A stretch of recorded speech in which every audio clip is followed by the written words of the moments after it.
Hi, I'm Melissa Cobb. Come fly with AOPA. This week we bring you the story of how a Piper Tri-Pacer tucked away in a museum found a new home, and get back in the saddle in an MD 500 helicopter. AOPA keeps flying safe, accessible, and fun by protecting your freedom to fly. We are the most trusted one-stop resource for all things related to general aviation. Become an AOPA pilot today. AOPA senior photographer David Tulis went on an assignment for us in Oregon and happened to find the perfect airplane for him. Well, we have a vintage museum restored 1953 Piper Tri-Pacer, also known as the milk stool, but this one looks a little bit better because it's got wheel pants on it. We were on an assignment at Hood River, Oregon at the Wham Museum, and we went into the restoration hangar. And the restoration hangar had 4 or 5 airplanes in it in various stages of restoration. And in the corner was this little baby. And it had, on the propeller, it had like a garage sale type for sale sign. What appealed to me was the fact that it was virtually brand new. It looks like it was a time machine. You know, like a Back to the Future thing. So that was intriguing to me. That got me really, spurred up, and it got me going. It got the wheels turning to try to figure out how I can make it happen.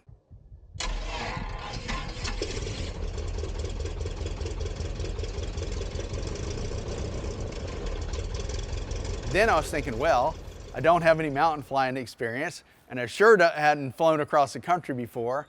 And I don't know this airplane at all. So those were like, strike 1, strike 2, strike 3, but it was a challenge. Thinking about flying across the country by yourself, if you haven't done it before, it is a significant challenge. I did not know how big of a hurdle that was before I started out on it. I felt like I had a good route. I had some great backups. I had some people coaching me. The important part was to get the mountain flying experience in Oregon with an instructor and get familiar with this airplane also. Did I have a moment where I thought, oh no, what have I gotten into? Yes, absolutely yes.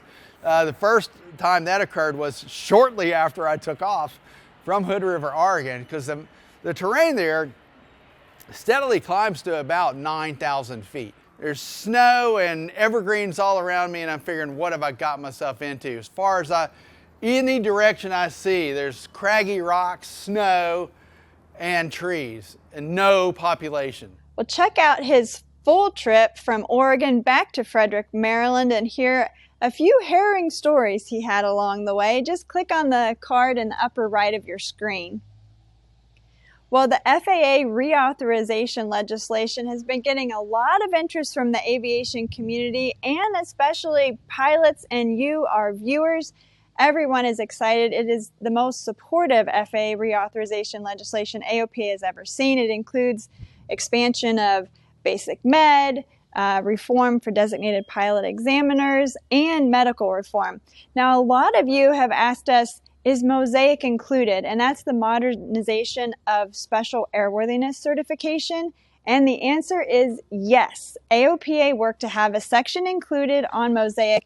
And what that does is it calls for the FAA to issue a final rule on that so that we can finally start reaping the benefits.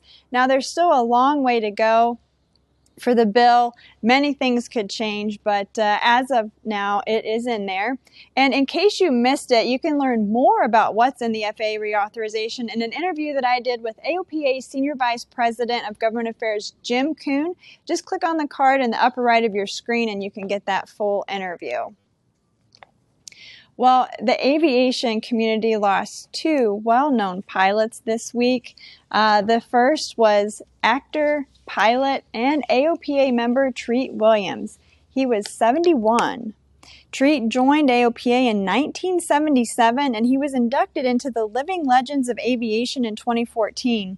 Now, he worked on stage and in television and in more than 60 films. Most recently, you may have seen him in a recurring role that he had on CBS's Blue Bloods. He was also part of the main cast on the Hallmark Channel series Chesapeake Shores. The other is Jim Tweedo, star of Flying Wild Alaska. He died in an aircraft accident on June 16th. He was flying a Cessna 180 and it failed to gain lift after takeoff. It killed him and family friend Shane Reynolds of Idaho, who was also on board. Now, the Cessna 180 was Jim's favorite aircraft to fly out of his company's 70 different kinds of aircraft. I have a couple of updates for you regarding our information for our flight safety. And that is that the FAA has released an update to the advisory circular on aircraft flight operations at non-towered airports. And now that advisory circular warns against straight-in approaches, particularly when there are other aircraft in the pattern. It said that a straight-in approach when other aircraft are in the pattern could increase the risk for a mid-air collision. The other important update that we need to know about for our flight safety is a change that will be coming to VFR's sectional charts, terminal charts, and helicopter route charts. And that's going to be a change to how wind turbine farms are charted. Now it's going to change from the blue dashed line that outlines the farm. It's going to be a blue zipper, and inside there'll be diagonal cross-hatching lines. And that's to help it stand out more. The number of wind turbine farms has grown tremendously in the United States. There are more than 75,000 of them, and they're more than 499 feet tall on average. So that can risk a hazard to pilots flying in Class E and G airspace. Now, the other thing to note is that the mast elevation box associated with the wind turbine farm is now going to have a white background, and it's going to include the mean sea level elevation of the highest point of the wind turbine. So that is going to be when the top of the blade is at the 12 o'clock position. And then also, if the farm is under construction, there will be a UC with that box. Now, these changes should start going into effect on charts around August 10th. Well, some exciting aircraft news for us this week. Diamond has debuted its new composite aerobatic trainer. It's a turboprop. They showed it off at the Paris Air Show, and it just recently made its maiden flight. It's the Dart 750. Test pilots flew the aircraft for 30 minutes in Austria, and they put it through all of its basic maneuvers, and Diamond said the aircraft met or exceeded all of their expectations. Now, the aircraft is going to be powered by a 750 horsepower Pratt & Whitney Canada PT6A 25C turboprop engine, and it's going to feature a Garmin G3000 avionics suite. Now, Honda Aircraft also has a new aircraft that they're going to be releasing, and that is the HondaJet 2600. It's going to be a light jet, single pilot operations, and they say that it's going to be the first to be capable of flying nonstop across the United States. They're hoping to get it certified by 2028. The aircraft is planned to be powered by two Williams International engines, and it's expected to have a max cruise speed of 450 knots true, a max cruise altitude of flight level 470, and a range of more than 2,600 nautical miles with one crew member and 4 passengers. Now, it will seat up to 11 people total. Meanwhile, Honda Aircraft Company and the HondaJet Owners and Pilots Association is standing by the HondaJet HA420. They've had 8 runway excursions and overruns in the past 12 months. The Owners Association said they're looking into the incidents to determine if there are a combination of problems, like with pilotage, training, and aeronautical decision-making. Now, they don't believe it's a problem with the aircraft. 4 of the 5 HondaJet variants have been involved in these incidents. Well, finally this week, let's get our flying fix in a helicopter. AOPA Vice President of Regulatory Affairs Murray Huling takes us on a tour of the MD Helicopters factory in Mesa, Arizona, and he takes us up for a demo flight in an MD 500E.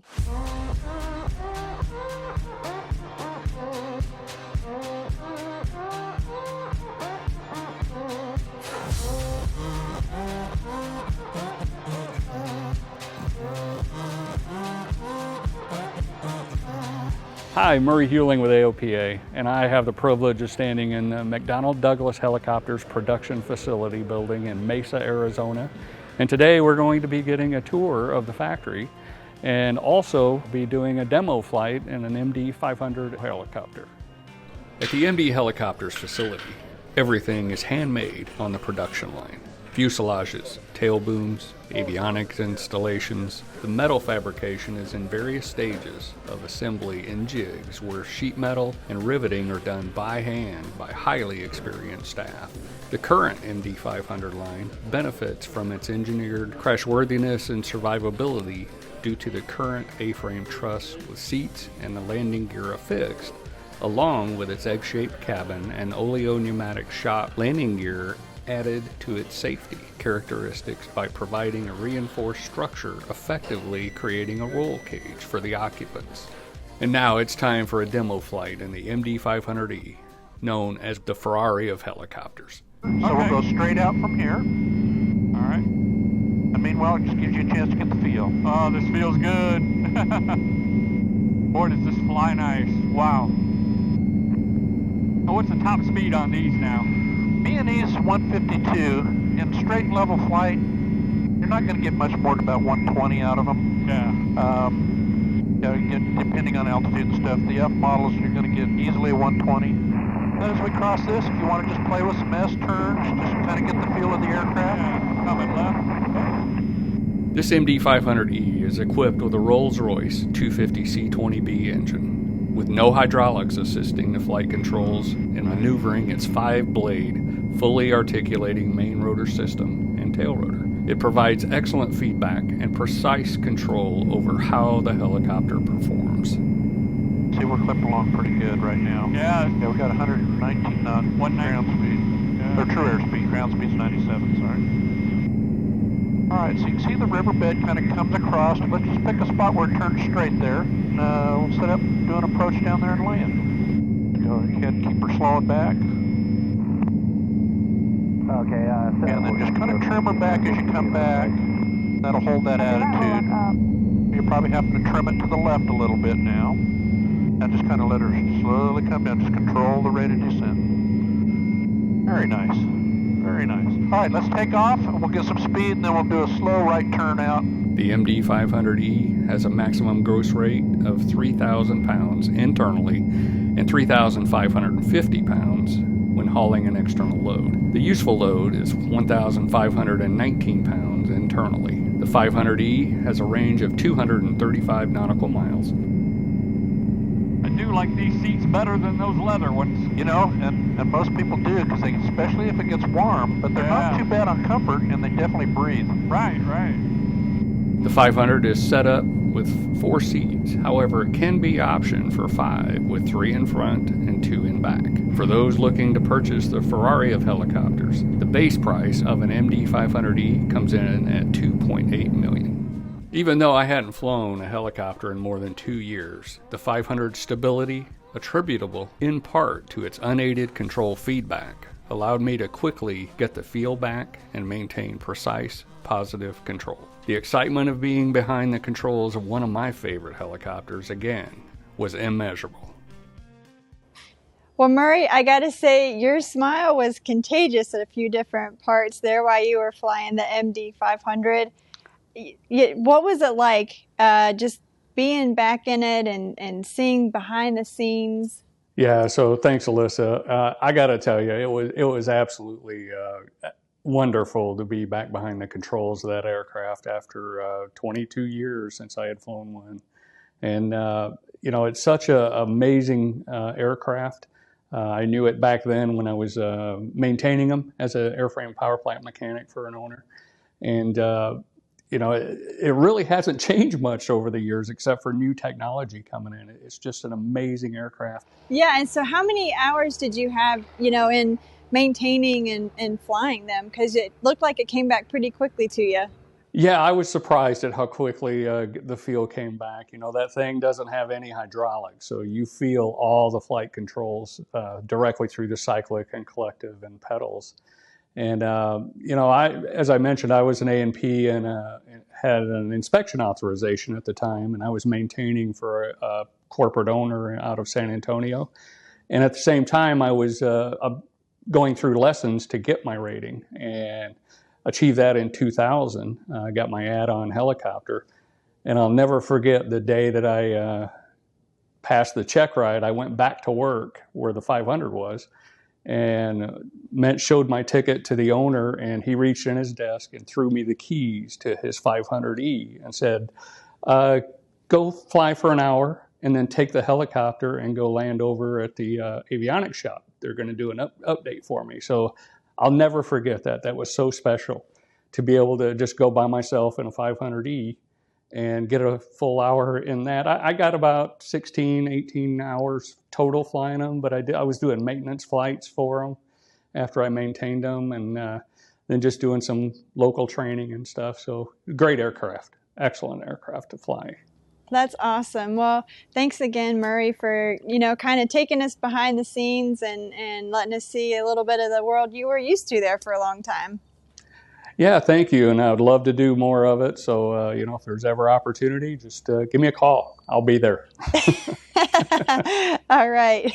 Well, I hope you enjoyed this week's episode of Fly with AOPA. Be sure to like and subscribe to stay up to date on all our latest videos. And this week, we leave you with some more flying footage from Murray's flight in the MD-500.